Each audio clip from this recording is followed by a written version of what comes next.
Bwrdd be? Bwrdd iechyd Prifysgol Betsi Cadwaladr. Ideal. Diolch.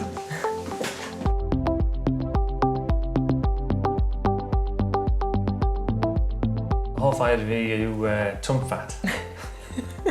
Just yn y gair bach na light hapus. Hoff air fi di sbigoglis. Oh, okay. Iachus hefyd. Be di dy swydd bresennol di?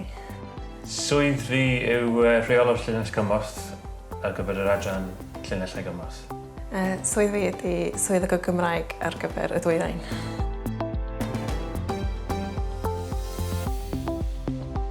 So mae mam a teulu ochr mam gyd yn siarad Gymraeg. Oedd tad i'n di dod o Bolton, di dod yma a cychwyn siarad Gymraeg. Mae ochr dad, maen nhw gyd o Canada, so does yna Gymraeg yna. Pam wyt ti'n mwynhau gweithio yn y Gymraeg? Efo ni'n gweithio efo cleifion a pobl sy'n weithio ddim yn teimlo'n dda, mae'n help iddyn nhw, fel ti'n dweud, ymlacio. Hyd yn oed os ti ond yn gallu dweud bore da, maen nhw'n hoffi bod ti wedi dweud hynna, dwi'n mynd i'r ymdrech i ddefnyddio pe bynnag Cymraeg sgen ti.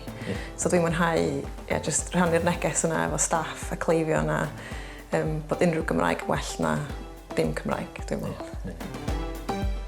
Rho enghraifft o sut ti wedi defnyddio'r Gymraeg? Yn gwaith fi, dwi'n siarad Gymraeg i pobl sy'n byw dros Cymru i gyd. I pobl sy'n siarad gwahanol lefelau o Gymraeg.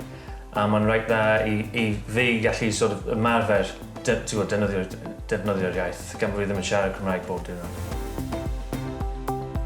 Ydy'r gallu i siarad Cymraeg yn fantais? Odi, dwi'n credu bod o'n fantais mawr. Mae lot o bobl o gwmpas Cymru yn teimlo bod nhw'n ddim gallu cysylltu â pobl eraill gan bod nhw'n siarad Cymraeg. A dydy pawb yn Cymru ddim gallu siarad Cymraeg. Os dwi'n gallu siarad Cymraeg, ydy os mae'n just Wenglish falle. Mae'n rhoi siawns i nhw gallu adrodd eu teimladau a pethau. So dwi'n meddwl bod o'n fantais gwaith mawr. Mae yna ambell i swyddi lle mae'n hanfodol i'r person gallu siarad iaith Cymraeg. Dwi'n teimlo'n reit ffodus mae'n gallu siarad iaith. Ie, dwi'n meddwl mae'n fantais mawr, ond hefyd dwi'n meddwl mae yna...